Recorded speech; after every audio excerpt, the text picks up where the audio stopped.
नमस्कार, the real Mithila में आपका स्वागत है। दुर्गा पूजा को लेकर एसडीपीओ श्री चौधरी के नेतृत्व में निकाली गई फ्लैग मार्च। घनश्यामपुर प्रखंड क्षेत्र स्थित दुर्गा पूजा को लेकर गुरुवार को थाना परिसर से एसडीपीओ मनीष चंद्र चौधरी के नेतृत्व में फ्लैग मार्च निकाली गई। वहीं फ्लैग मार्च घनश्यामपुर थाना परिसर से होकर मुख्य मार्ग के रास्ते पाली बाजार होते हुए पहदी बेला पहुंचा।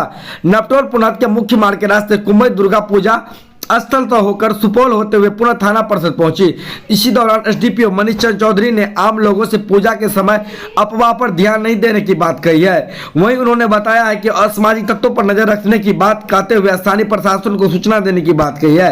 उन्होंने बताया है कि मेला में पुलिस सिविल ड्रेस में भी नजर रख रही है। इस दौरान circle inspector Suresh Ram, SDPO Umesh Kumar Bharati, अंचलाधिकारी निरूपण मल्लिका, बीडीओ रजनीश कुमार, थाना अध्यक्ष अजीत कुमार झा, शशिभूषण सिंह, आलोक कुमार, संजीत कुमार, मुनिपाल आदि पुलिस पदाधिकारी व घनश्यामपुर थाना क्षेत्र के सभी चौकीदार दफेदार के साथ अन्य पुलिसकर्मी उपस्थित रहे।